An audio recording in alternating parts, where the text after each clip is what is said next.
setting the stage for your Georgia Saturday. This is DawgNation GameDay. Brought to you by Pella Windows and Doors, Kroger, R.S. Andrews, and Jittery Joe's Coffee. Now here's your host, Kaylee Mansell. Well, whether you wanted Georgia to play in this game or not, the Dogs are here playing in their 8th SEC championship under Kirby Smart. And if they're going to be here, they might as well win it. Not only is it a chance for Georgia to beat every team they have faced this year, but also a chance to win the second biggest game you can play in.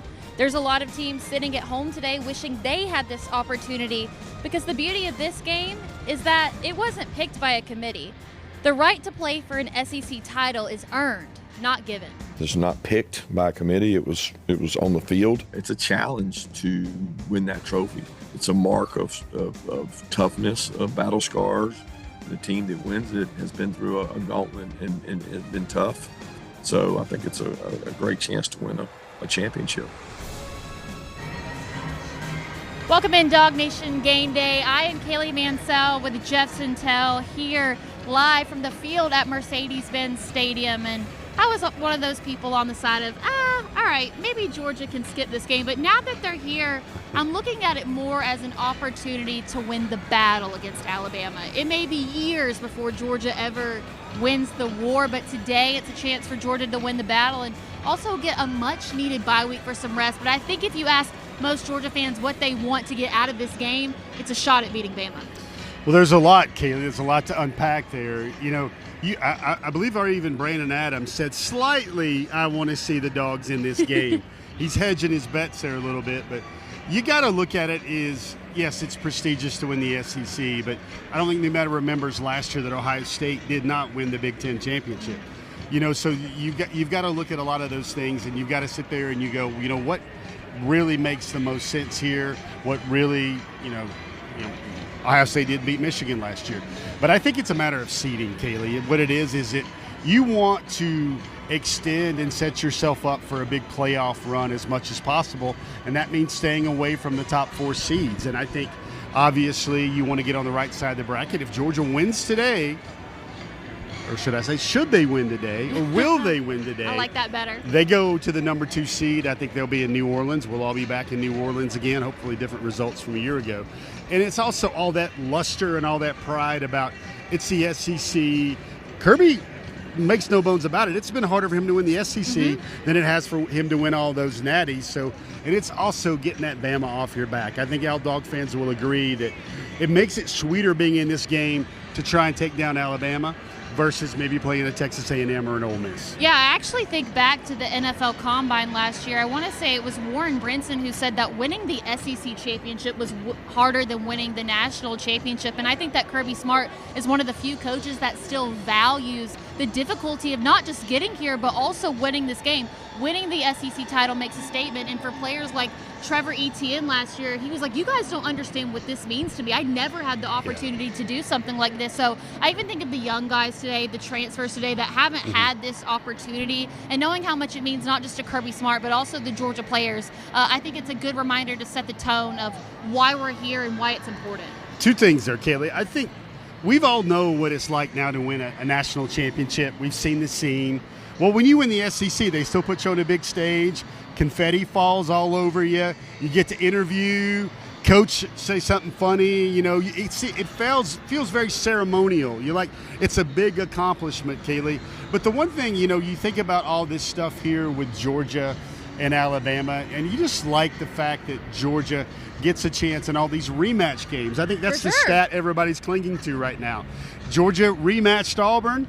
Georgia rematched Texas. Georgia rematched Alabama. And Kirby Smart is 3-0 in those games. I'm glad you bring that up, because that is something that we're going to talk about here in just a moment, the art of the rematch. We'll go ahead and show you what we've got going on today's episode of DawgNation GameDay. First of all, we have to address the elephant in the room, the thing that all the networks are going to be talking today, the things that are going to be splattered all over social media. We'll also talk about Kirby Smart and rematches. Then, of course, we'll analyze all things Alabama, specifically looking at Ty Simpson from the start of the season to now.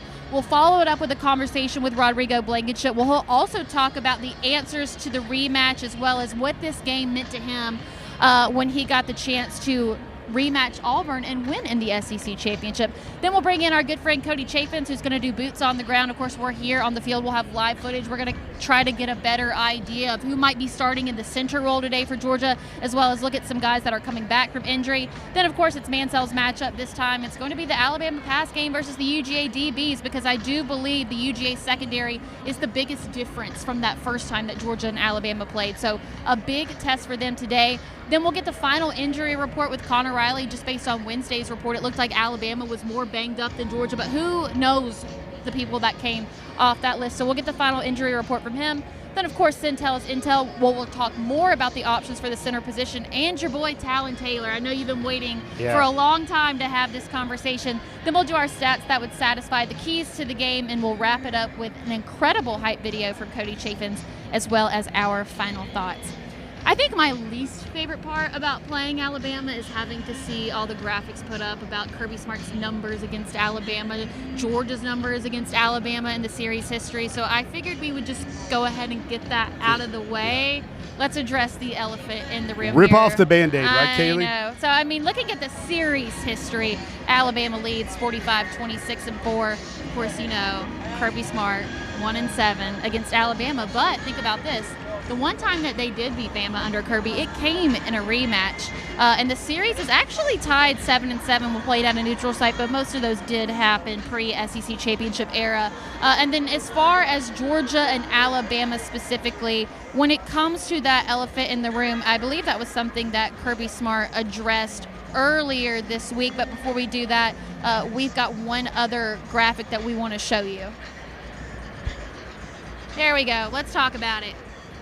Got to take a trip down memory lane. 2017 college football playoff title, a one-score game in the SEC championship game for 2018 as well. 2020, I mean, who even really counts that year at this point? But then you get to 2021 when Georgia loses in the SEC championship, redeems themselves in the college football playoff title, 33-18. I can still feel that Kaylee Ringo pick six in my bloodstream. 2023, that was a tough one, and I think that game is particularly interesting because, remember, Georgia was number one all season long, hadn't lost a game, lost by 3 points, and then the committee decides to leave them out. And I know there's this conversation of Alabama today with, what if Alabama loses? Does the committee leave them out? So I want the committee to remember what they did in that particular game to Georgia. And then, of course, we look at the two most recent years, a loss last year at Alabama, and then this year Alabama ends Georgia's long streak. For you, Jeff, I mean, is it as simple as saying that maybe it really is just an Alabama problem, or is it more so a matter of the talent that's been involved in this game, the position groups that Alabama recruits really well? Is it more than just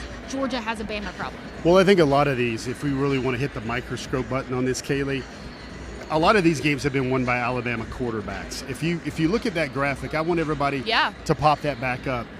It's 1-7. There's no denying that. But there's also 5 one-score games, and a lot of those you go Jalen Milroe, right? You go Ty Simpson. You go Jalen Hurts. You would go Tua Tagovailoa.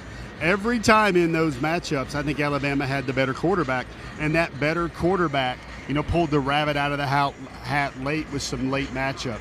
One other thing that simmers with me, Kaylee, and I like that word simmers with me, is ultimately my mind was made up in this press conference in this same facility last week when everybody was asking the Georgia players about, where do you want to go? Do you want to go to the SEC championship? You want to rest up? You want to get healthy? I think Quintavious Johnson made my mind up. Wow. I think you guys have seen that video when they were going through everything, and then they were trying to make some very political statements. And then Quintavious basically said, we want to play for the championship. That's what we want. And in that moment, that kind of keyed me in on the mindset of this team right here. They want to hunt Bama. They want Bama off their back because these are two elite football teams, the best in the country. And then in 5 of those 7 losses, the great Nick Saban was coaching on the other side. So that's a lot to stew on right there. Well, one thing I thought was interesting was on Thursday, somebody had not just the audacity, but the bravery to ask Kirby Smart about his Alabama problem and if the team has any idea of that issue. This is what Kirby Smart had to say. I don't think these kids pay much attention to any kind of history because, their roster is almost as new as ours. I think both of us are averaging 34% new guys. We did play them last year in a classic game. We played them this year in a classic game, and then, multiple years in this game. But I think it's pretty clear that each and every game has a history and life of its own, and you play the game that season with the guys you have and the mindset of the guys you have. So I don't think these other games will have any effect on this one.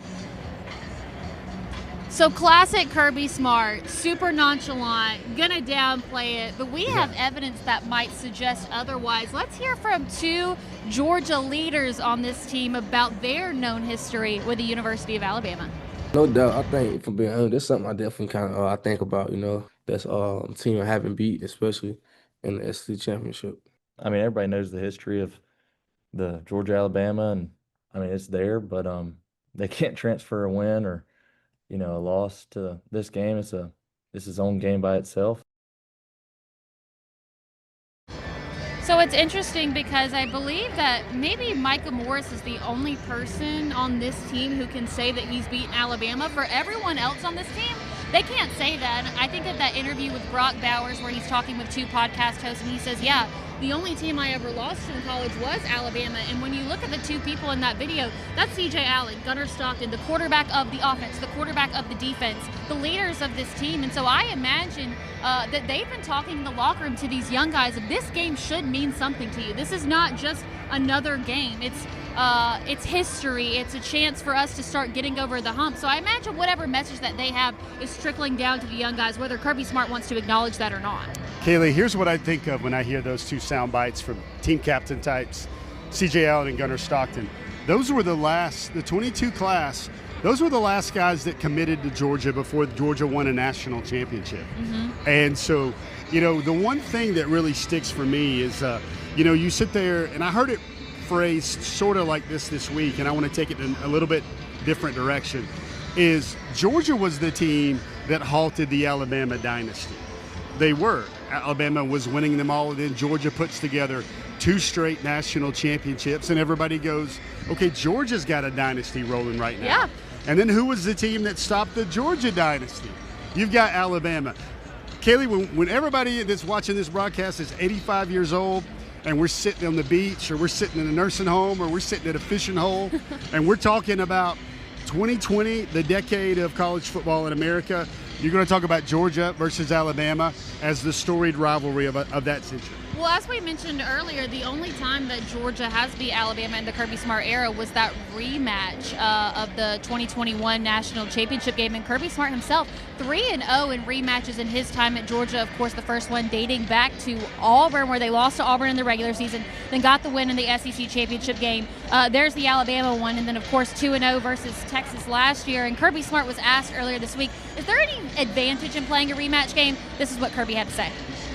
I don't know. There's no real advantages and there's no real disadvantages. Both teams have the same tape. Both teams have a common thread that we played each other. So it's not a huge advantage one way or the other. I don't feel like. I think it's sometimes coaches overdo it or overthink it, and I just think it boils down to who blocks, who tackles, who prepares the best.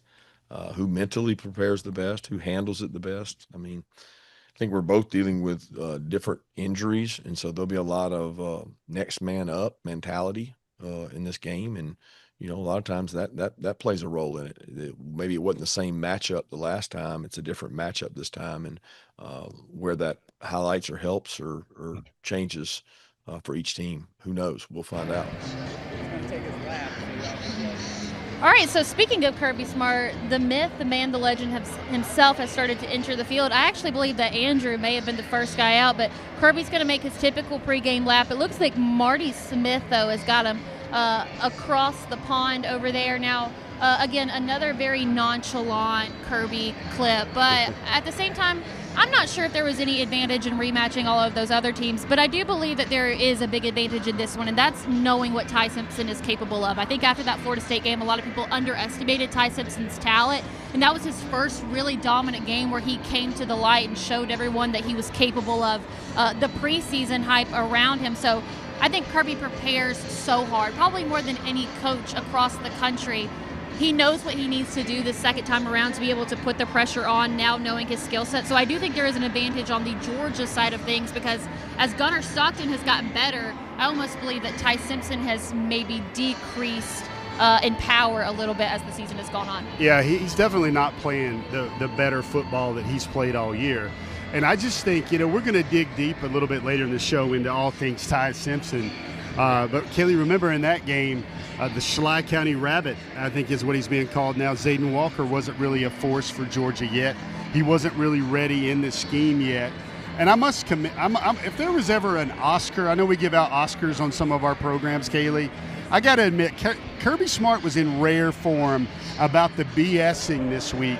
I know you heard that term a lot, Kaylee. We had to cover our ears a little bit on College Game Day today with all the BSing that Kirby was talking about and Nick Saban was talking about. That was some pure 100% USDA grade A BS. Kirby all week has been mastering the art of tap dancing and saying everything but not saying anything about this rivalry. And Kaylee, I'm going to tell you this. I'm going to be that guy that says this. I'm watching this game, getting ready for this game, and I'm still thinking, Kaylee, these two teams might play again. Yeah, I mean, there's a really good chance that that's going to happen. Similar situation with Texas last year. You mentioned Ty Simpson. We're going to talk about him here in just a moment, but really quick, want to give a shout out to our friends at Jittery Joe's. Very excited to announce that Jittery Joe's has launched a franchise company with 30 years of experience and mastering the craft. They believe they can provide you and your community the best cup of coffee out there. I myself can also vouch for that. Their brand stands out in a crowded cookie-cutter coffee industry, offering something truly unique, especially if you're someone in the Atlanta market that has the opportunity to do this. If you could bring more coffee shops like Jittery Joe's to Atlanta, I do feel like the coffee scene is lacking there. But there is nothing like a Jittery Joe's cup of coffee. And as we get closer to Christmas season, a great gift to give out is those commemorative cans from the national championship years. So for more on franchising opportunities and also to check out the merch that you can buy for Christmas time, visit jitteryjoes.com. And don't forget to download the Jittery Joe's app. That way you can get half off your first drink. All right, let's do a little bit of Alabama talk. We're going to start with the quarterback, Ty Simpson, who, even though I feel like he has regressed in some ways this season, and we'll show you that here in just a moment, I mean, he's still a playmaker. He's still somebody that has the ability to change the games. But let's look at Ty Simpson through his first 4 SEC games and the last 4 SEC games. Less passing yards per game, less passing touchdowns. Now, he has only thrown 1 interception in each of those first 4 and last 4 series. So this is not someone that turns the ball over a ton. The completion rate has dropped by almost 10%. And then also, look at this. It doesn't feel like it's that big of a number, but in the first 4 games, he was averaging 8.4 pass yards per attempt. For the last 4 SEC games, it's been 6.3, which doesn't feel like a lot, but that's actually a ton. The worst game that he had of the season was the Auburn game that took place last week. But I do still want to say this is a really talented quarterback who has the ability to change the game. But maybe what have you seen from Ty Simpson these last 4 games that's been different? I think people have came after him, Kaylee, and I think that's one of the things they've tried to do is really kind of get after the quarterback. The other thing, Kaylee, when you see those numbers, I'm glad you broke it down like that, but Ryan Williams has kind of been defused from this offense over the last few weeks, and I think that's been a lot of that big play potential, so much to the point where a lot of people point to maybe Isaiah Horton, or some people point to obviously Bernard as another guy that probably those are the most effective receivers for the Tide right now, because it seems like all Ryan Williams wants to do is catch the football and not block and not do all the things on the perimeter that really makes a complete receiver right now in the SEC. Simpson has kind of, lost a couple of bullet points on his Heisman resume. That's the Oklahoma game. That's the Auburn game. And Kaylee, what they did is they just came after him. I think Georgia might have to find some spots where they're willing to get bled to death by Ty Simpson, and then they're just going to come after him and say just how good he really is today. Now, it's interesting. We showed you the numbers. The numbers don't lie, but Kirby Smart was asked about how Alabama's offense has changed throughout the course of the season. He had a very different answer. This is Kirby Smart on Ty Simpson and the Alabama offense. I don't think you change a whole lot during the year. You play to the skill set of your playmakers. They've got playmakers. They play to the skill set of those guys. Ty's still playing really well. He's extremely athletic. He can extend plays. He knows where to go with the ball. He knows defenses. He's played a lot of football, and he's played with a lot of confidence. So I don't think there's a lot of change. I mean, they're really good at what they do, and they do a great job with shift, motion, keeping you off balance with tempo, vertical plays, horizontal plays. They do a great job. Yeah, as he mentioned, that Alabama has a really good concept of studying defenses. I remember that him and maybe Arch Manning had exchanged some information on the teams that they'd played. So in the same way that maybe there's an advantage for Georgia having played Ty Simpson once, I mean, you could also throw the same argument out there that Ty Simpson also has an advantage having seen the Georgia defense as well. Kaylee, I like that point, but here's what goes through the back of my mind when you make a statement like that is, I don't know if it's the same Georgia defense. And what I mean by that is, think about the growth that Ellis Robinson has had. Think about what you've seen out of DeMello Jones. Think about, KJ Bolden is playing with a lot more confidence because he's made a lot more plays lately. Kaylee, this is what it is. We're just going to have to get used to watching Georgia in week 3, week 4, and week 5, and then looking forward to them in week 10, 11, 12. Because, Kaylee, I know we've been at this standard for so long, man, but you're supposed to get better the more you play. Like, Georgia starts the year out top 5 every year, and everybody expects every little misstep. That's going to be the reason why they don't win the national championship.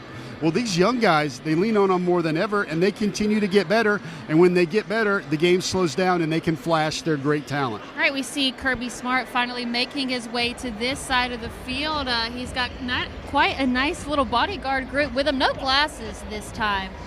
This is a serious version of Kirby Smart. I don't think Kirby needs to worry about when he's got Georgia Tech in the building. It's a different animal than versus the mighty Crimson Tide. I tell you what, that's 3 state trooper escort. Kaylee, I don't know if we usually see 3.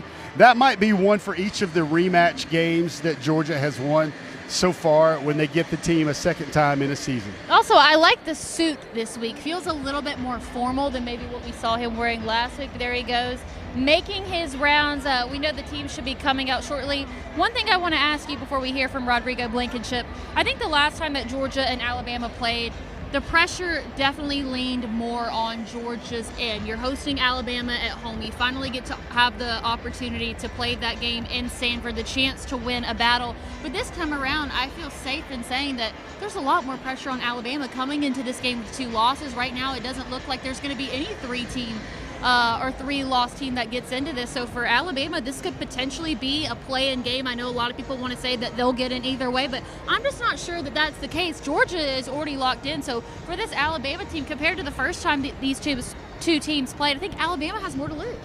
I think the margin for error is a lot smaller for Alabama, Kaylee. The one thing you got to think about, it seems to me like their injury report says that they feel like they're in. It feels like the NFL, you're resting guys in the regular season for postseason play. It looks like that's what they're doing with LT Overton, Kelby Collins, a lot of other guys. Their center is actually really banged up as well, Kaylee. But for me, I think it's this. Now, first of all, both teams have the one prize on the line, the SEC title. And it would be a rare repeat for Georgia and Kirby Smart as SEC champions. You have to go all the way back to 1981 and 1982 for that. But the other thing here, Kaylee, is I think this is the difference in Alabama. I think they could climb maybe to 5, maybe to 4, and go to the Sugar Bowl with the win. I think Georgia would only fall from maybe 3 to 6 with a loss because they've played better. They only have 1 loss, and they have a little bit more of that margin for error. So now it's time to bring in our good friend Rodrigo Blankenship. I sat down with him earlier this week to talk about the art of the rematch. How does this Georgia team need to go about this matchup differently? And also, where is Georgia the most different compared to the first time that they played Alabama? This is Rodrigo Blankenship. And now we welcome in Rodrigo Blankenship to DawgNation GameDay. Rodrigo, I have to say that you made me feel a lot more validated in my opinion that I didn't necessarily want UGA to play in this game, but now that they're here, how are you feeling about it? I mean, it's another opportunity for this team to go out and show what they're made of. I think that, we both were of the opinion that maybe it's not the worst thing in the world if Georgia doesn't end up playing in this SEC championship game. It would give us an opportunity to rest, give some of our starters some time to get healthy and gear up for that playoff run. But we're here now, and so it's just a testament to the season that this team has had, a testament to the work that Coach Smart and his guys have put in this season to be one of the 2 best teams in the SEC at the end of the year. So it's another opportunity for these guys to go out and prove themselves. And at this point, now it's an opportunity to really solidify themselves getting a bye into that first round of the playoffs. Obviously, if we're going to walk away with a win in this game, we should end up with one of those top 4 seeds. So it's an opportunity to solidify yourselves and put yourself in the best position possible to go into this playoff run. Yeah, it kind of feels like maybe it was always written in the script that Georgia and Alabama would play this game today, and rematches have worked for Georgia in the past against Alabama. And then, of course, you yourself took place in a rematch against Auburn back in 2017, where y'all lost the regular season and came back and won the conference championship game. So when it comes to the art of the rematch, how do you prepare for a team the second time around, and how is the team mindset different playing a team for the second time? Yeah, I think that the mindset for the team is going to be like, you're not going to beat me twice. I think that that's going to be the mindset of these guys in the locker room is, you got our number the first time. You were able to get one over on us the first time that we matched up. But the second time around, we're going to be better than we were the first time. We're going to make the corrections that we saw on tape, and we're going to be able to come out and win this game in round 2. So I think that that's going to be the mindset of the team. And, as you said, we have seen a few rematches from Georgia in years past. Myself taking part in one in 2017. We ended up getting the better of Auburn in the SEC championship, and that sent us to the playoffs that year. And then a couple years ago as well, Georgia and Alabama met in the SEC championship during the 2021 season. Alabama got the better of them in that game, but then they rematched in the national championship game, and Georgia was able to walk away with a victory. So I do think that the rematches do play into Georgia's favor. If history is going to repeat itself, if history tells us anything, then I do think that the rematch plays into Georgia's favor. And I think that when you are on the losing end of a rematch, you're walking in, you have a renewed sense of focus. You have more determination, more drive to want to get your licks back and to want to make up for, everything that you may not have done right the first time around. So I think that this Georgia team is going to be extra dialed in, extra hungry, and extra focused. And I think that that's going to be the edge that they need to ultimately walk away with a win this time against the Tide. Yeah, I mean, it's crazy because September 27th really wasn't that long ago, but in college football terms, it feels like it might as well have been 10 years ago. And clearly there's something about this Georgia team that feels different. But just in terms of the eye test, where do you think this Georgia team differs the most now than it did when we saw them on September 27th? Yeah, I think that the biggest difference is going to be on the defensive side of the ball. I think that when you look at the last 5 games, I got my stats up here. The last 5 games, Georgia's given up 12.6 points per game, and they haven't given up a touchdown in the last 9 quarters of play, which is really crazy to think about. Didn't give up a touchdown all game against Georgia Tech. Obviously, the week before against Charlotte, didn't give up any touchdowns there as well. And then the last touchdown that this defense has given up was in the 3rd quarter against Texas, and even in that game, only gave up 1 touchdown in that entire game. So I think that this defense has made a lot of improvements. I think that we have seen that their ability to affect the passer has improved over the last 4 weeks, and that has lent itself to a lot of the improved metrics and performance that we have seen out of this defense, especially over the last 4 to 5 weeks. So I look forward to seeing that continue. But definitely, I think that the defensive side of the ball is where we've seen the most improvement. That more effective pass rush has also been helping out our secondary. We've been able to limit the opposing team's quarterbacks in terms of passing performance as well. So it all goes hand in hand. When your defensive line and your linebackers are getting more pressure on the quarterback, accelerates their decision making. That helps out the secondary. And then you also end up with pass breakups and interceptions, as we've seen with Ellis Robinson picking up a few interceptions recently.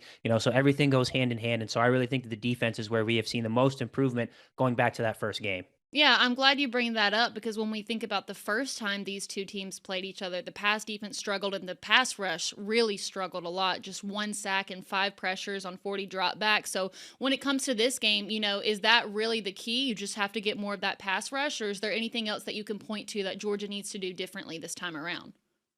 Yeah, I definitely think that that's going to be one of the biggest areas where if they're able to show their signs of improvement as they have over the last few weeks, then we will see a better result. So definitely, having a little bit more effective pass rush, even if we don't necessarily get the sacks every time, if we're able to, just create hurries or create pressures, accelerate Ty Simpson's decision-making process where he isn't able to go through all of his reads every time he drops back, just make him uncomfortable. I think that can go a long way. And as we saw when Alabama played Oklahoma, that was something that they were really good at. Oklahoma has probably done the best job of affecting the passer of any team that we have seen go up against Alabama so far this season, and it led to turnovers in that game and was part of the reason why they were able to win that game. So I think that if Georgia is able to replicate that in some fashion, being able to affect the passer, that's going to be the biggest difference maker. There are obviously some other areas where I do think Georgia will have an advantage, and we'll get to that when we get to my big rocks, but I think that the pass rush, being better this time around than it was in our first game is going to be the biggest difference maker.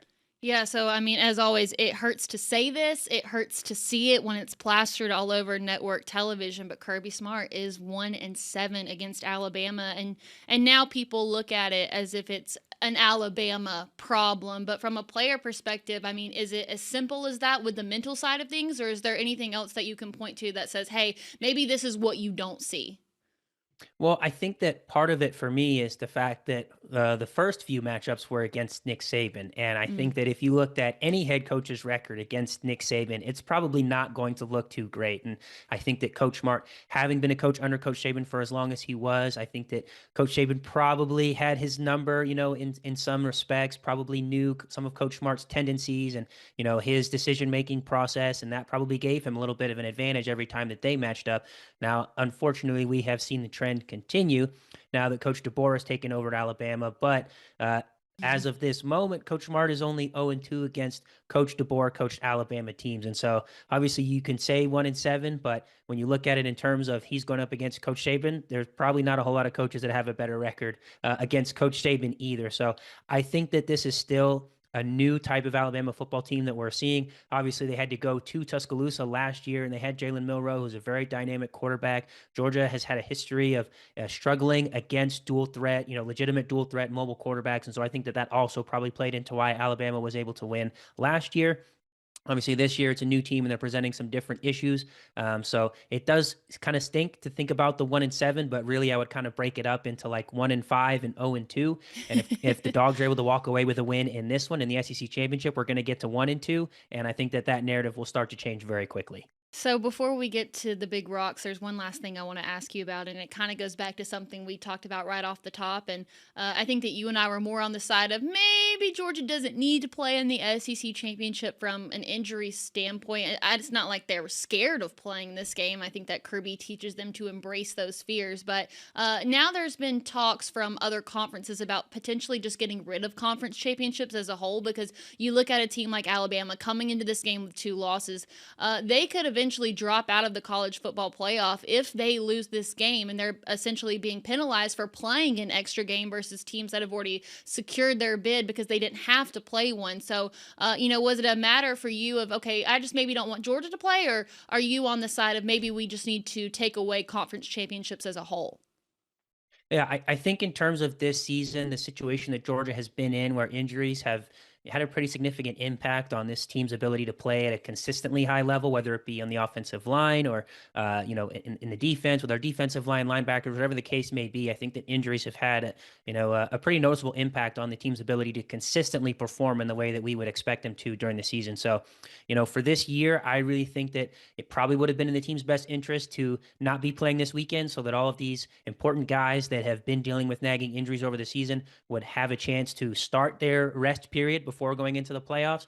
I know that this team is not scared. I know that Coach Smart is not scared of another game and more competition because, as we talked about off the top, it's just another opportunity to go out and prove, what this team is capable of, as they've shown throughout the course of the season. So, I think in terms of this season, that's kind of where my headspace was at. But I do see, the narrative where a lot of teams or a lot of, media outlets are talking about the significance of conference championship weekend, what it means for teams and their, playoff implications. Obviously, as you mentioned, if Alabama is to lose this game, which we're all hoping for, on this side of the broadcast, we're hoping the Dogs walk away with a win. If they're able to do so, I would specifically say I think that they need to win in a convincing fashion. I think that if Georgia is to win in a convincing manner, that would leave Alabama with 2 losses in their last 4 games, as well as struggling to beat a 5-win Auburn team. I think that the committee may look at that and say, okay, maybe this Alabama team isn't good enough to be in the playoffs anymore as we thought they were at one point in the season. Everyone likes to look at how teams have progressed and matured over the course of the season. And so if Bama was playing their best in week 4 and they're not playing their best anymore in week 13, that could be criteria enough for the committee to leave them out. But I do think that would probably cause a bit of a stir and a bit of a riot among the college football world.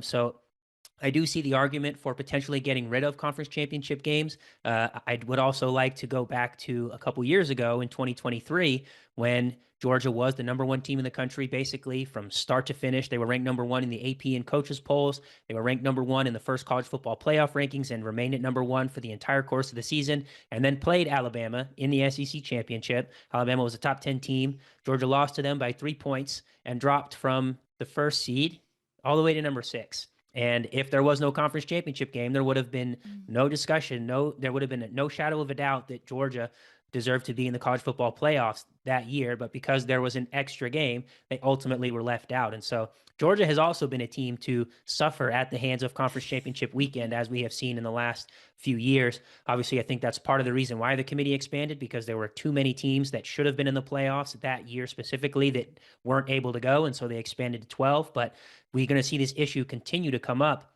every single year unless we get rid of conference championships, and then nobody has any room to speak otherwise. I do think that it's a very interesting discussion. I don't think that I'm ready to pull the trigger on getting rid of conference championships yet, because I know that there is a lot of pageantry, there's a lot of tradition and prestige that comes along with winning a conference championship. So, as a player who was able to win one himself, I don't think I'm ready to pull the trigger on getting rid of them just yet, but I do think there is a very strong case to be made for potentially moving away from conference championships at some point in the future. Man, you just brought back that memory for me in 2023 that I have tried to shove in the deep, dark depths of my brain, because now you made me just question, maybe we should cancel the conference championships, because I'm still a little bit bitter about that scenario. But when it comes to this game, I mean, the good thing is there's so much material to work with. There's so much tape to go back and watch. So I'm excited to hear. I'm going to call it your Rodrigo's rematch rocks. Tell us what you got. Yeah, so my rocks for this week, we're going to start off with continuing the aggressive play on defense. As we've kind of talked about a little bit earlier, the way that Georgia has been able to affect the passer in the last few weeks, I think has been something that's been really beneficial for this team. And I think that has started with the play calling from Coach Schumann and from Coach Smart, just being a little bit more aggressive, sending extra rushers, whether it comes from the linebacker group or from the secondary, whatever it comes from. We've seen a lot of extra rushers being involved, in pass rush in the last few weeks. And I think that has really helped this Georgia defense to be able to perform at a level that we haven't seen up until this last third of the season. So I want to see the play calling on defense continue to be aggressive, continue to send those extra bodies, be able to affect Ty Simpson and his progression as he drops back to pass. And then also when it's run plays and you have extra guys, you have extra bodies able to stop the run, and really kind of put a cap on Alabama's run game, which they did start to get a little bit of life with their run game against Auburn. So as long as we're sending those extra bodies into the box, loading up and staying aggressive, that can also help to mitigate their rushing attack as well. So that's going to be my first rock, is maintain the aggression on defense. My second rock is going to be, I want to see an impact from the special teams in this game. I think that Georgia has the better special teams overall. And I think that the special teams units can be a difference maker for us in this game. Obviously, Peyton Woodring has been dialed in this season. He's been lights out for us, 3 kicks from 50-plus already this season, whereas Alabama's starting kicker Connor Talty is 16 for 20 on the season. That is 65%. He has not made a single kick over 50 yards this year. They've had a lot of issues with their field goal unit. They even changed their long snapper on field goals because of some issues there as well. So the current long snapper, I think, is only playing in his 3rd game as the field goal snapper in this SEC championship. So there is definitely an advantage as far as field goal kicking is concerned. We also have an advantage in the punt game. We've got a 43-yard average right now, just under 43-yard average, and Alabama's just under 40-yard average on punt. So I want to see Brad continue to do what he does, see our coverage unit continue to do the things that they do well. And we also have a little bit of an advantage in the return game as well. We're averaging almost 11 yards per punt return to Alabama's 5, and we're averaging over 20 yards per kickoff return to Alabama's 18. So even though they are minor differences, those minor differences could eventually turn into an explosive return at some point in the game for Georgia. So across the board, I think that Georgia's got the stronger special teams, and I think that Georgia's special teams are going to need to show up in a big way at some point or another in order for Georgia to win this game this weekend. And then my last rock is going to be do more. And this is more just me speaking to the players. I don't know if any of them are going to see this before Georgia lines up for this game on Saturday, but if they do see this, my last rock is specifically for you guys, and I just want you to do more. You guys were very close to beating this Alabama team earlier in the season, so whatever you did to get ready for that first game, we need to see just a little bit more, whether that be more quality sleep the night before, or more hydration, or more film study, more focus, more attention to detail, more effort, whatever the case may be. We just need a little bit more, because this team was very close to getting this win earlier in the season, but it wasn't quite enough. So we just need a little bit more of everything from you guys on Saturday, and I think that can be the difference maker for us in this game. With that, we want to thank you so much, as always, for joining DawgNation Game Day, and I feel pretty confident in saying that I will be seeing you very soon for a Georgia playoff game, whether that's at home or the first round bye. I'm excited to get the playoff version of Rodrigo. Absolutely. I'm looking forward to it as well. Yes, so excited to get Rodrigo back for the playoffs. I know you guys have been able to see a little bit of what's going on here. Of course, now the full team has entered the field. We've been taking notes on some of the things that we've seen. We'll do that here in just a moment. We're going to take a short break. We'll be right back on DawgNation Game Day. Nothing makes a house feel more like a home than quality windows. So trust the professionals at Pella Window and Door of Georgia. We'll equip your home with energy-efficient windows and doors just right for you. Schedule your free in-home, no-pressure consultation. Get product samples, installation options, and a free quote. Log on to PellaGA.com and visit our new Experience Center in Duluth. Tell them Brandon Adams sent you. Pella Window and Door of Georgia, viewed to be the best.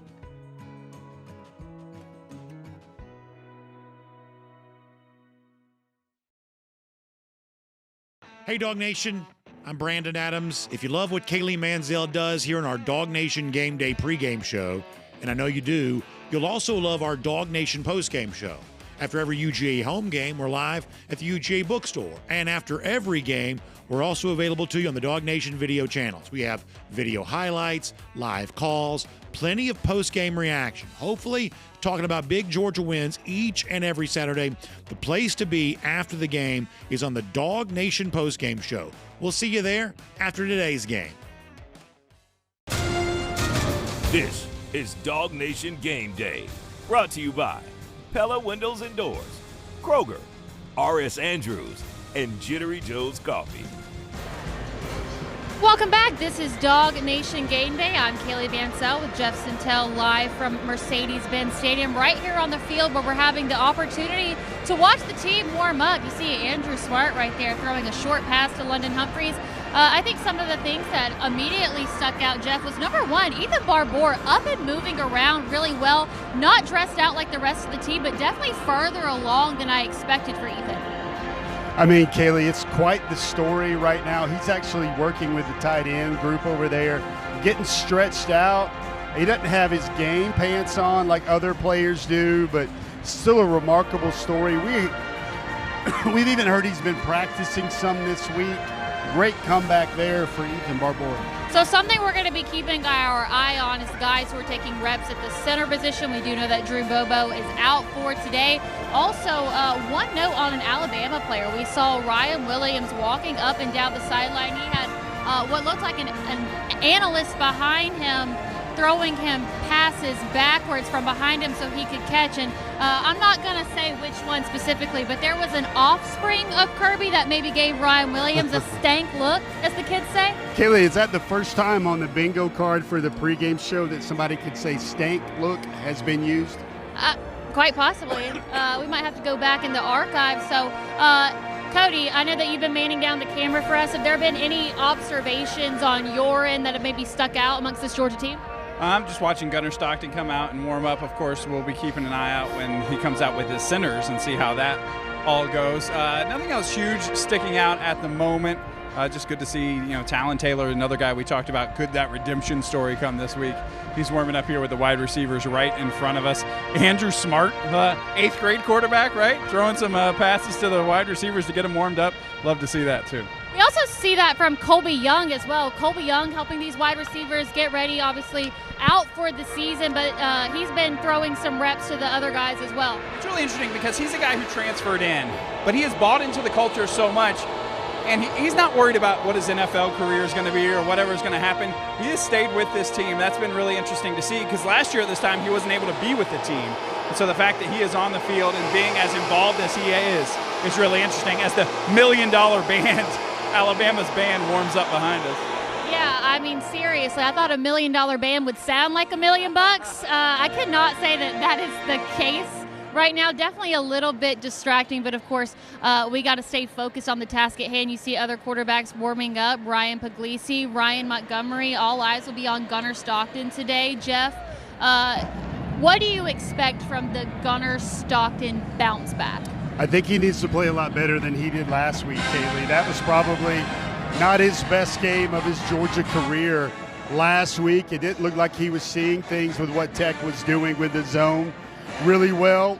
Kaylee, as we're monitoring things, we got to bring up two things. Number one, you also see former Georgia receiver Javon Wims helping warm up the Georgia receivers. Also, I'm not trying to give anybody heart palpitations yet, but we just saw Zachariah Branch come out and join his wide receiver group right now. He does kind of his own thing, pregame warming up with tennis balls, and now he's out there, he's ready to go. Kelly, one more thing about receivers. I don't think people have been talking enough this week about Dylan Bell and Noah Thomas.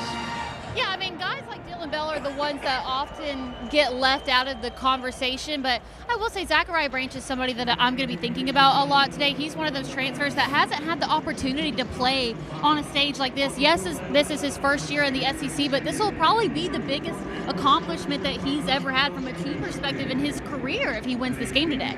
Yeah, it would be. He'd never played in a game quite like this, an SEC title. Pretty cool here. You just saw Bernard, the talented wide receiver for Bama, probably Bama's best wide receiver right now, come and basically, likely, to try and grab the towel of Zachariah Branch as he was warming up, Kaylee. Those guys go back a long way, 7-on-7 football, to playing in All-American games, playing in All-Star games and everything like that. Well, I'm so glad that it's all in good fun because I have seen full-out brawls start over towel stealing on a field. We won't have to get into that too much, but since we do have some footage of Jeremy Bernard, I want to go ahead and do my Mansell's matchup, and we're going to try to get Mike Griffith on. For me, the first time that these teams played, it was the Georgia run game versus the Alabama run defense. That is not the case today. I think the key really for Georgia is to be able to stop the pass. Oh, I'll try to help you the best I can. No, thank you. Yeah, Kaylee, there you right, go. Locked in. Just you try to catch it one-handed. All right, here's what we're going to do. So it's the Alabama pass game versus the Georgia secondary. As you see there, Alabama fourth in the conference for passing yards per game, but first in the conference for passing touchdowns. When they get in the red zone, expect them to turn to their receivers. Also fourth in the conference for pass yards per attempt, but they are leading the SEC in passing attempts per game with 35. Definitely pass the ball a little bit more than they run the ball. And this Georgia secondary, now let's look. 7th in the conference for passing defense, 4th in the conference for passing touchdowns allowed, 7th in the conference for pass yards per attempt allowed. But also, let's keep in mind, they face 3 of the top 5 SEC pass teams, Ole Miss, Tennessee, and Alabama that you see right there. So they're a battle-tested team that's faced really good passing offenses before. And so I think when we're just talking about the eye test from the last time, the biggest difference with this Georgia team is their defense. Definitely the secondary, definitely the back end. I think it has a lot to do with a guy like Ellis Robinson now. Kaylee, when they first played, everybody wondered if was Ellis the guy that just defended with a pass interference, or was he a guy that could be a true lockdown kind of number one receiver stopper that you've seen right now from Ellis. And he's effortlessly right now living up to his billing as a number one cornerback in the country. And I'm glad that you brought that up because that was something that Kirby Smart spoke about earlier this week. He talked about the development of DeMello Jones and Ellis Robinson, who, especially in that first game, we may have viewed specifically Ellis as a liability to the defense, but they've grown so much. Here's what Kirby Smart had to say. I think those guys have progressed well since they arrived. Again, they both hit the weight room hard last year, got bigger, stronger, understanding our system, playing well, learning from Dalen. They continue to grow and get better. Dante's done a great job with them. Those guys are good football players. They love football. They're instinctive. They challenge people. They get to cover our wideouts every day in practice, which I think is a huge benefit for them in their growth. So we're going to call this an SEC championship surprise. We're joined by Mike Griffith tonight. Yeah. Something that Jeff and I were just talking about, and maybe you can speak to this too, but I think that the biggest difference with Georgia in this matchup as opposed to the first one is the Georgia defense and their development. In fact, we've got some evidence to back that up. We're going to call this Georgia's defense getting better with age. We'll take a look at their first 5 Power 4 matchups and their last 4 Power 4 matchups. So not just SEC, but all the Power 4 schools that they've played. You see there, in the last 4 games, less passing yards allowed per game, 192 compared to 255. Also, the rush defense is looking better, and that wasn't even really an issue to begin the season. 89 compared to 103. Also, too, another big difference. They allowed 9 passing touchdowns through their first 5 games. Now, granted, there is 1 less game on this other side, but just 2 passing touchdowns allowed, 3 rushing touchdowns allowed, and another big difference is the sacks. There was little to no pressure in those first 5 games for Georgia, and keep in mind that the slide that you see on the left, that's got 1 extra game. So even with 1 less game, UGA is able to take on more sacks. I mean, Mike, for you, when you look at this Georgia team and their development, is this the biggest difference, the Georgia defense headed into today against Alabama? Well, that's a tough one because I think Gunnar Stockton is playing a lot better and a lot of experience. But the reason why the Georgia defense is doing so much more with the sacks is that run defense has crept into the top 10 in the country. Kirby talked about coaching up the bottom of the roster. A lot of these younger guys that didn't have experience, they've gotten better and better. Kaylee, they're in the top 10. And they didn't start out in the top 10. This run defense at the start of the year, this was a big concern. It was a concern last year. It's been fading since 2022. We're finally seeing the rebound of the run defense. Now that you stop the run, you're putting teams in longer down and distance in 2nd and 3rd down, and that opens up the possibility of sacks because now they're behind the chains. Offensively, though, Gunnar Stockton. I mean, I know that the last game wasn't his best. It certainly looked like Georgia Tech was in the huddle. I also think Kirby Smart dialed down the game plan, but today Kirby knows he may have to score points against this Alabama team, even with the injuries and the possibility, maybe even probability that Jam Miller, their star running back, may not be playing today. Yeah, and there's something else I want to bring up, and it's involving a specific position group, because I do feel like one area where Alabama always has the advantage is with their wide receivers. Yeah. They just recruit so well at that level, but for Georgia this year, bringing in the talent of Zachariah Branch, Noah Thomas, also the development of guys like Dylan Bell and London Humphreys, could this be one of the very few games where Georgia has the wide receiver advantage today? Yeah, I actually did a story. It's on AJC.com right now talking about who has the edge at every position. I said, oh my gosh, I can't believe I'm going to do this, but Georgia has the advantage. Well, Ryan Williams, he's been very inconsistent. We know how sensational he is. If you remember the first meeting, he dropped a touchdown pass, but they still scored on the drive. But he's been very inconsistent. Now, this is the guy that killed him last year. And this year, the sophomore slump has hit. What Ryan Williams does Alabama get today? I believe Isaiah Horton has stepped up. Jeremy Bernard is very dangerous. He's their version of Zachariah Branch.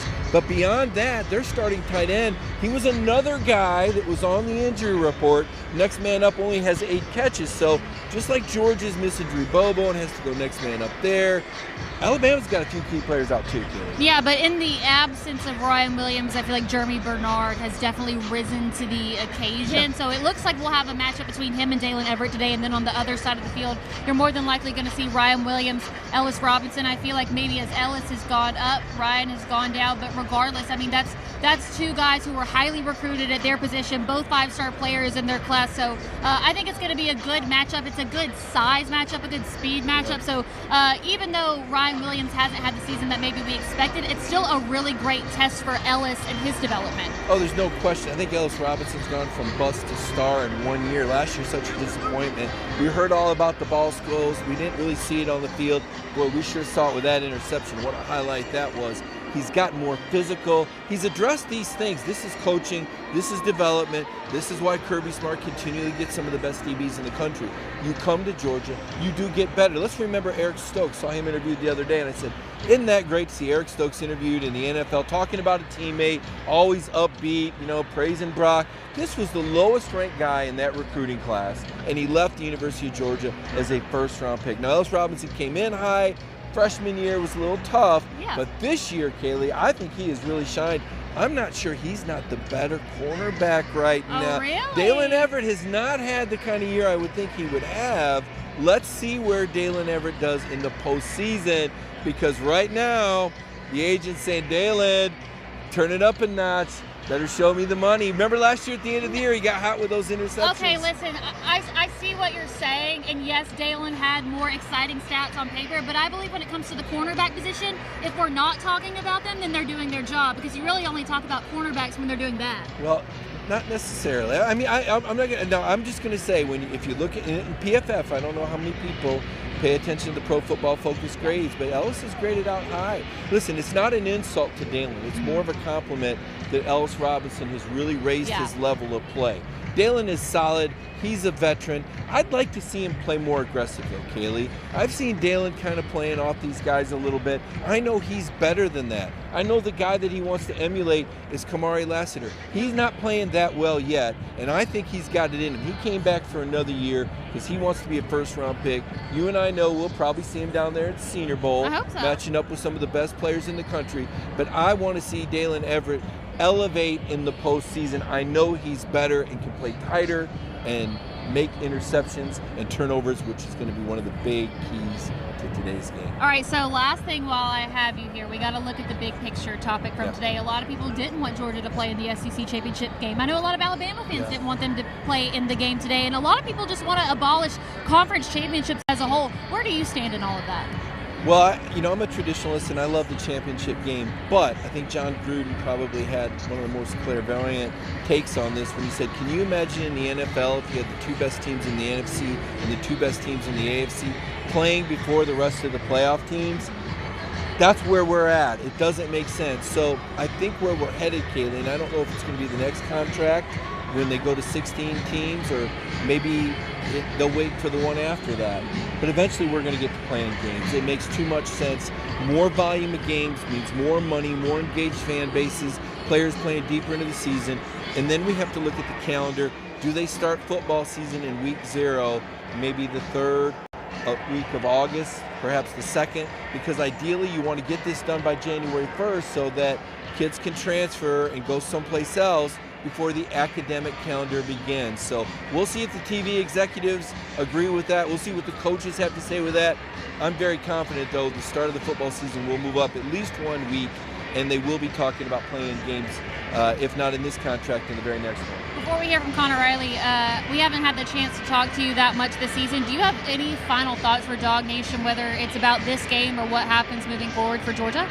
Oh my gosh, it's been an incredible. Your mic drop moment. It's been an incredible season. I mean, Kirby Smart's outdoing himself yet again. I mean, we went into this season, and let's face it, I did these quarterback rankings just like everybody else, and I'm thinking, Georgia fans aren't going to like this, but Gunner's not in the top 12 or the top 10. He's not as accomplished. He's not as fast. His arm's not as strong. His experience hasn't been great. The spring game was very lukewarm. Kirby didn't even let him talk to the media.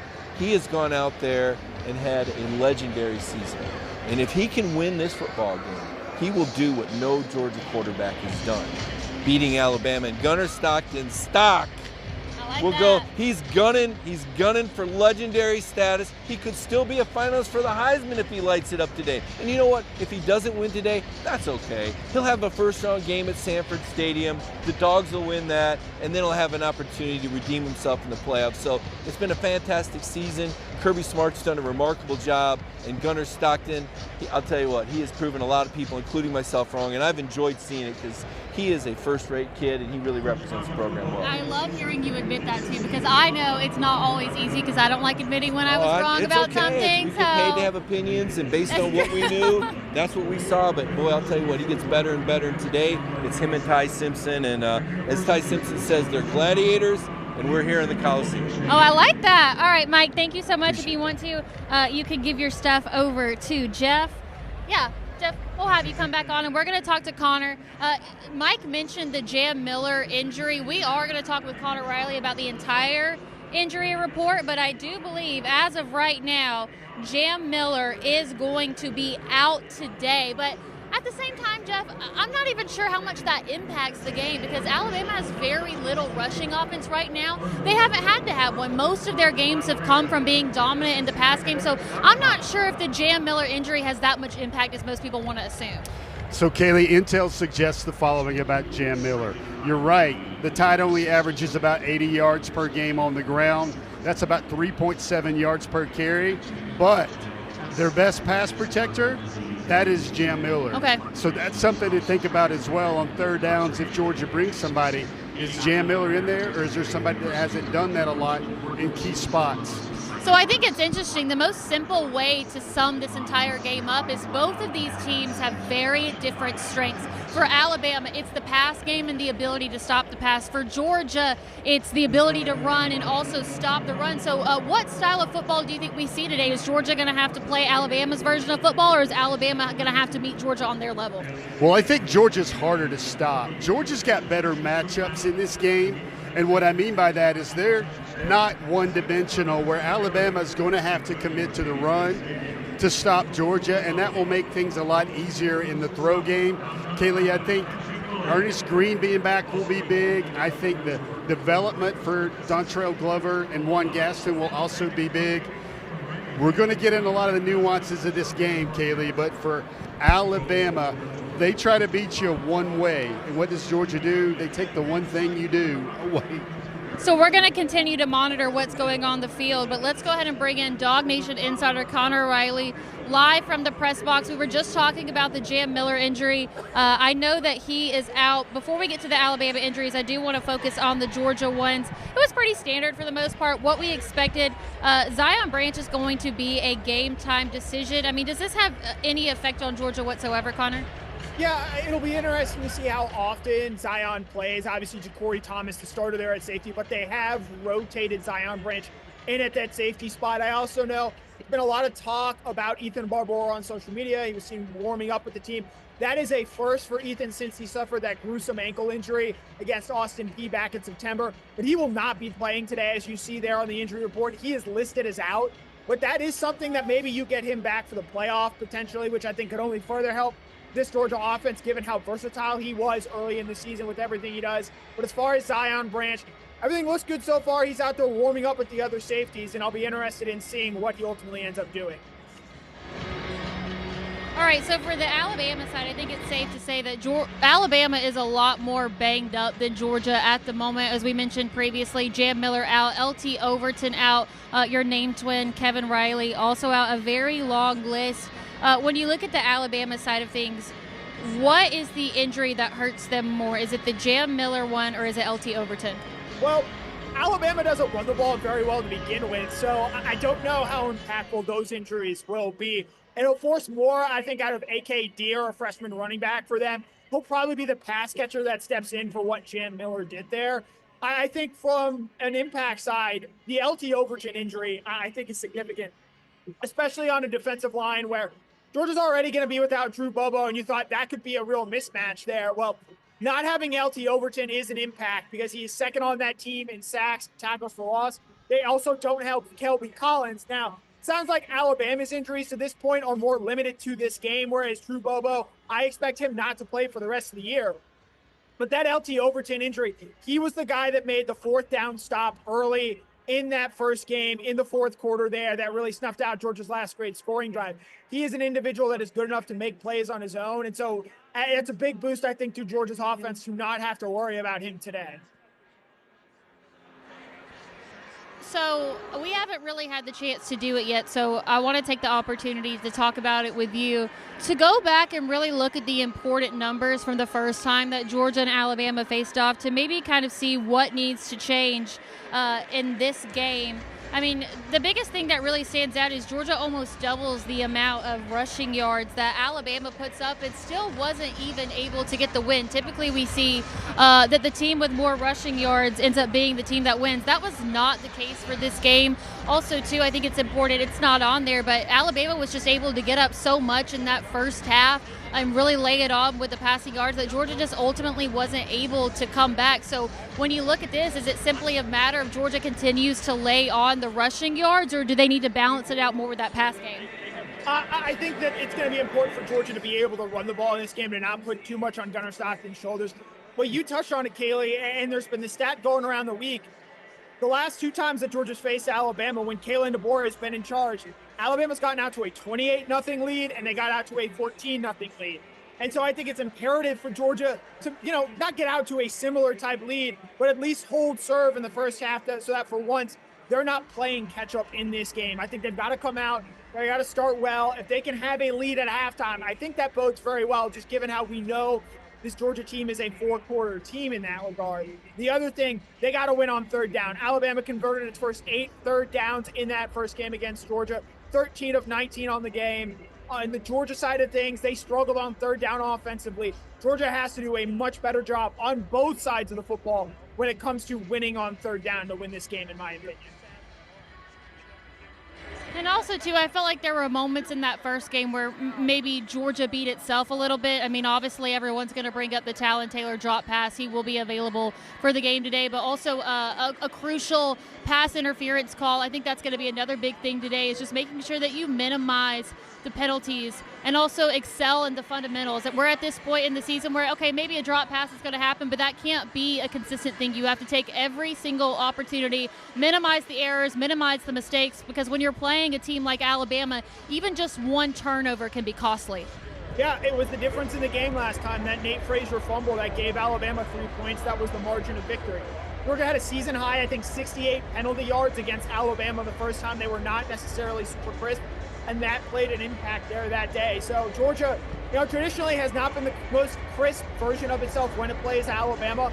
Today would be a great day for them to go out there and do that and be the best version of themselves, because I do not think this Alabama team is overly talented, and there's a reason that Georgia's favored in this game. Georgia's able to minimize the mental mistakes. I think that's going to go a long way in finally getting a win against Alabama, something they've only done once in the previous 8 times against Alabama under Kirby Smart. So I do want to ask you something else before we get to your stat of the day, and it does involve Alabama. I mean, I think that as someone who grew up a Georgia fan, I just kind of numb myself to the idea of a Georgia win and just maybe tell myself that Alabama might do it.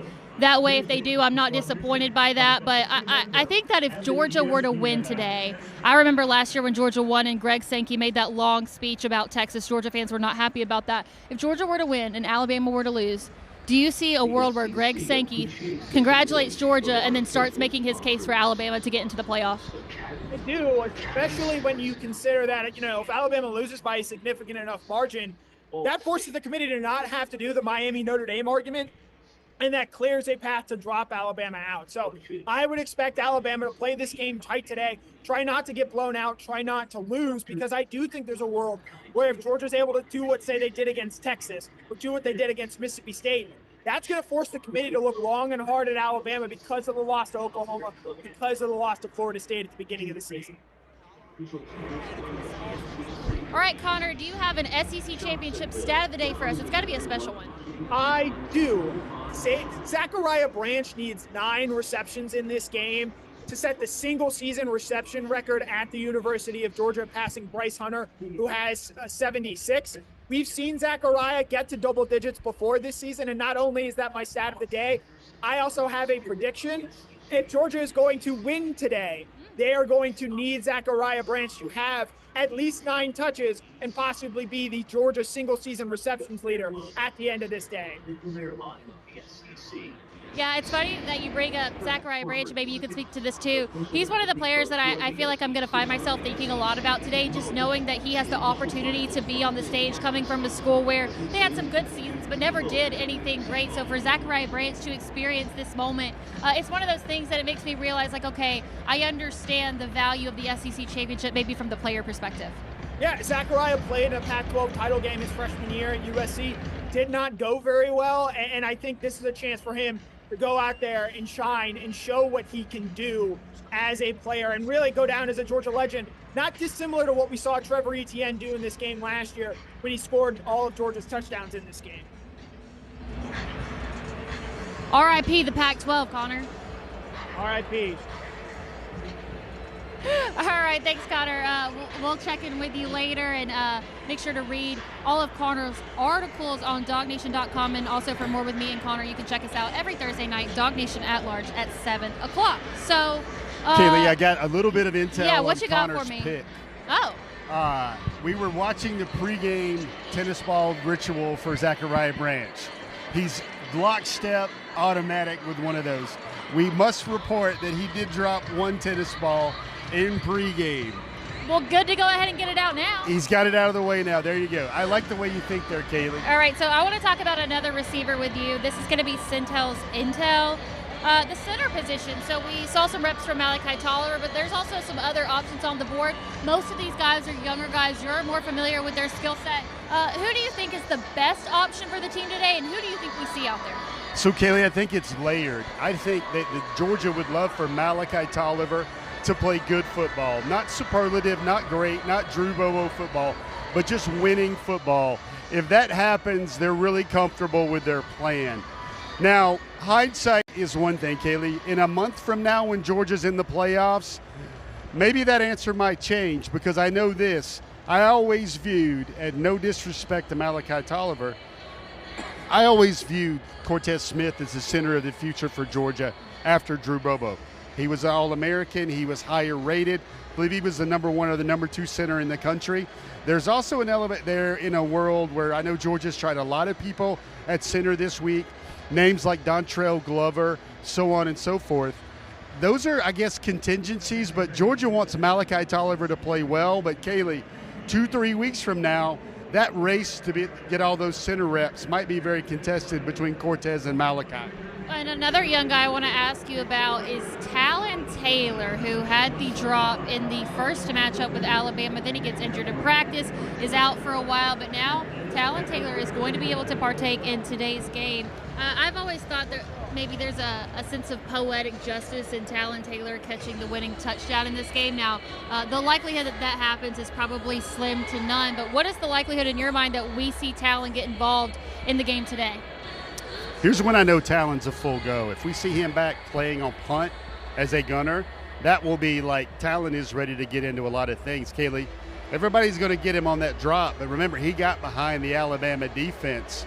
And I can't help but think, I know you're very musically inclined, Kaylee. I can't help but think of a Bob Marley song, Redemption Song. Maybe that'll be playing in the Georgia locker room at the end of this one.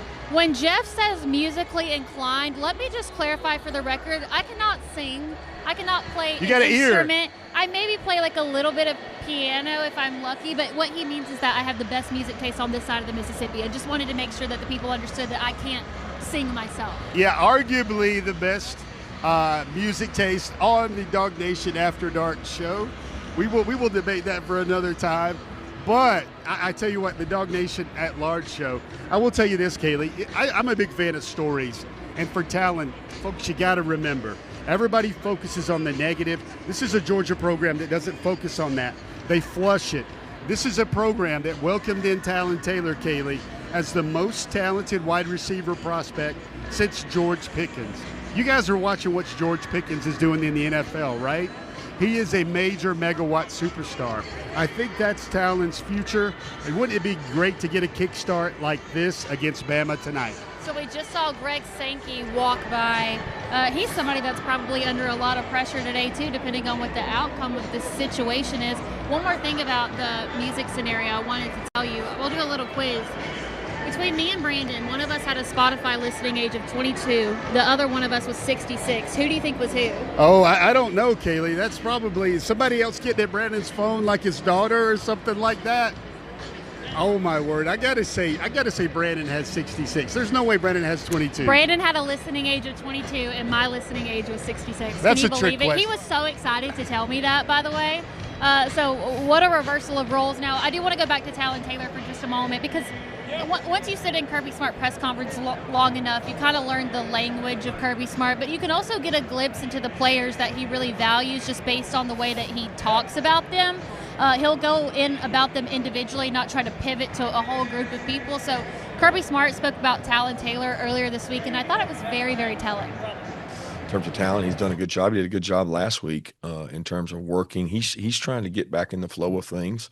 That's important, that you get back in the flow of things. It's not like you can just click your heels together and magically be back. He's got to do that from a stamina standpoint. He has to do that from a contact standpoint and from a confidence standpoint. So that's something that he's working towards, and he's done a great job of pushing and helping in practice, and hopefully going to be ready to do some things. So I feel like that's just echoing everything that you kind of told us about Talon. Of course, he's talking about some of the injury-related stuff, but just in terms of the work that he puts in, I feel like we heard you say that all last year. So that's going to wrap up our conversation on Talon Taylor. Now we're going to get to my favorite part of the show. It's going to be satisfying stats for an SEC championship. The stakes have been raised. We'll take a look at the offensive side of the ball. You and I both contributed to this right here. So for me, it's 200-plus passing yards for the Dogs. It's the Gunner Stockton bounce-back game. There's only 2 games where Georgia was under 200 pass yards. That was Alabama and Georgia Tech last week, where they only had 70. As we saw the last time these two teams faced off, winning the ground game sometimes simply isn't enough. So I'm looking for 200-plus pass yards and no fumbles. I didn't say any turnovers, no fumbles. Don't give a possession back. Kaylee, you're right on that one. Everybody remembers Nate Frazier's fumble in enemy territory in the red zone, which set up the difference of the game in Alabama's field goal. Kaylee, I like your passing yard stat simply for the fact that Georgia had 130 in that first game, only attempted 20 passes, so they got to get a little more balance going. Walk me through yours, Jeff. So I liked Georgia in this first game, Kaylee, had 233 yards rushing, 6.3 yards per carry. Kaylee, that's grown man style, grown man football right there. However, question mark, they don't have Drew Bobo in this game. I'm not expecting a 230, a 6.5 yards per carry outing. But what I am expecting is Georgia to get to their average, which is right around 180 yards per game. Yeah, and then I'm right there with you on the catches for tight ends. We've said this before, but in every single game that Georgia plays, they always have the advantage with their tight ends. We've seen some Georgia players start to take the field. Now we're going to move on to the defensive side of the ball. This is our satisfying stat. So for me, I think that 3 sacks is the key. All teams that have completed 3 or more against Alabama were Florida State, Oklahoma, Missouri, Auburn, and Vanderbilt. All of these were losses or one-score games with the exception of Vanderbilt, which they were tied with Alabama at halftime. Alabama had to come back. So in just looking at some of the common denominators in Alabama's close games, looks like 3+ sacks has been the key. And then also, I'm only asking for just 1 or less pass interference call. With as much as Alabama passes the ball, I mean, they lead the SEC in passing attempts per game. Georgia is bound to get 1.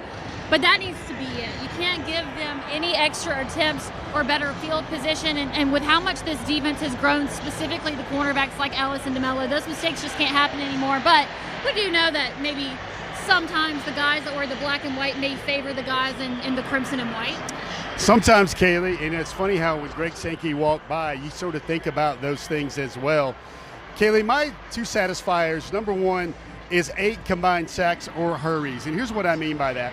Kaylee, I don't mean Georgia's going to sack Ty Simpson 5 times. I don't think they'll sack him 3 times tonight. But you got to affect him. You got to harass him. You got to get him off his launch point.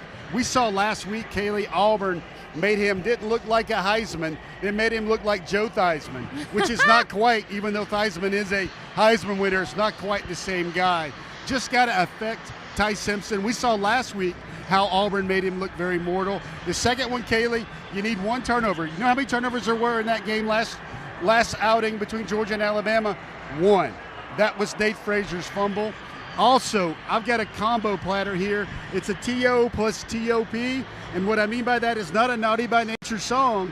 I mean, what were happening there is, last time these two teams met, Alabama had a plus 12 and almost plus 12 advantage in time of possession. That was keyed by what they did in certain clutch situations, and that has to change tonight. So putting all of this together, now we got to give you our keys to the game. This is Kaylee's keys.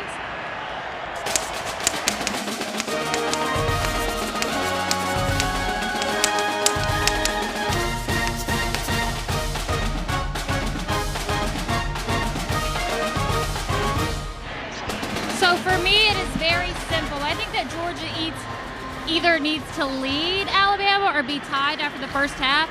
The only 2 times that Bama has trailed at the half this season, they lost both of those games. It was Florida State, Oklahoma. Bama was up by 10 at halftime in the first matchup, and Georgia held them scoreless in the second half, but it just wasn't enough. And also from the Alabama standpoint, they tend to score 60% of their points in the first half. They struggle a lot with scoring in the third quarter. Georgia tends to score the majority of its points in the second and the third, but if it comes down to the fourth quarter in a tight situation, I'm always going to be taking the dog. So I really think you just can't let Alabama get too far ahead after the first half. You don't want to see a similar situation like last time where you just don't have enough juice to come back. Kaylee, those are all three really good points there. That's interesting to learn that about trailing at halftime. I feel like first half is a great stat because that's what we saw against Georgia, Alabama in the opening, in the first matchup, the original, the OG. You've got Georgia down 24-14 at the half, and then in the second half, Georgia gets a touchdown and Alabama gets a big goose egg on the scoreboard. All right, Jeff, walk me through your key for today. Kaylee, it is really simple. Remember that Ty Simpson experience in the first game in Athens? I actually think I blacked out for most of it. You probably need to black it out. But Ty Simpson started out 13 out of 13 on third downs. He was incredible. 68%, Kaylee. They're only converting about 46% on third downs for the year. And then after that, Georgia allows only 32% on third downs. What they got to do is they got to prevent those long drives and squeeze down that time of possession. Yeah, I think if you asked any Georgia fan what the key to today's game is, they would definitely talk about the pressure on Ty Simpson and also the third down defense. That's huge. All right, so really quick, want to give a shout out to Kroger, specifically our friends at Kroger Boost. I had the chance to use it earlier this week. Get the groceries delivered right to your doorstep, especially with the holiday seasons coming up. You want to give more time back to your family, so the best way to do that, don't go to the grocery store. Have all those delivered at home right to you, especially since we have college football playoff season coming up too. You need all those tailgating snacks. So for more information, visit Kroger.com/boost.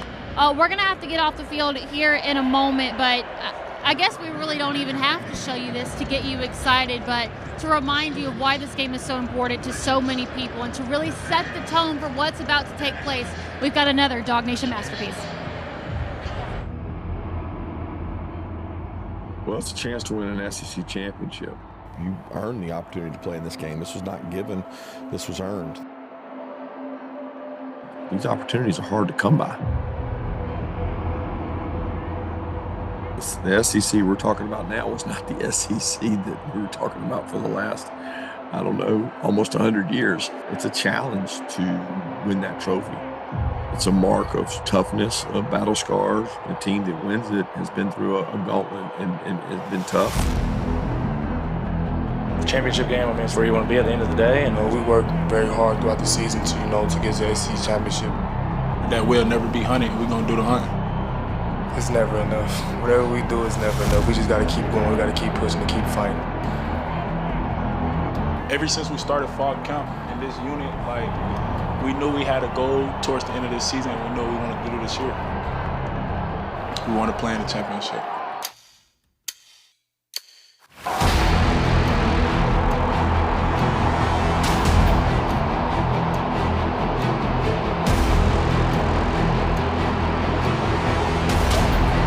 There was something that Rodrigo Blankenship said earlier when we had the chance to talk to him. He said, Georgia just needs to do more, especially in a game like today when you're playing an opponent like Alabama on the biggest stage in all of college football. Throw everything that you've got. I thought that one thing that Georgia did so well against Texas was playing to win, not playing to not lose. The first time around, that's what Georgia did. Do more today for the fans that are cheering for them right now, that have been through the highs and lows of this rivalry with Alabama. Do more for them. Do more for your teammates. Do more for your community. That's what I want to see the Dogs do today. And even if it doesn't go out on their side, if I can see them do just a little bit more, then I'll be satisfied knowing they've got a spot still locked into the playoff. But to be able to win this trophy in this stadium against this team, it would mean so much to DawgNation. I think they need to change the momentum in the rivalry, and I think that what that means is what Kirby Smart likes to say. We're going to hunt. We came here to hunt. Kaylee, my super keys, if I dangle my Jeff's key to the game, Georgia had 0 catches for the tight end room in the first meeting. I think they need a ton tonight. Last time these two teams played, Georgia's offensive line needed some training wheels with the tight ends to protect Gunner. I just think they got to cut it loose, Kaylee, in this one. All right, so thank you guys so much for joining us. We'll get one glimpse of Mike Bobo before we have to go. I'm Kaylee Mansell with Jeff Sentell. We'll see you right back here on the field for DawgNation postgame with Brandon Adams, who, win or lose, is going to be able to empathize and capture the mood of what Georgia fans are feeling. So we hope to see you there, but we hope we're talking about a red and black win. Thank you so much for joining us. We'll see you here shortly. Kickoff is coming up.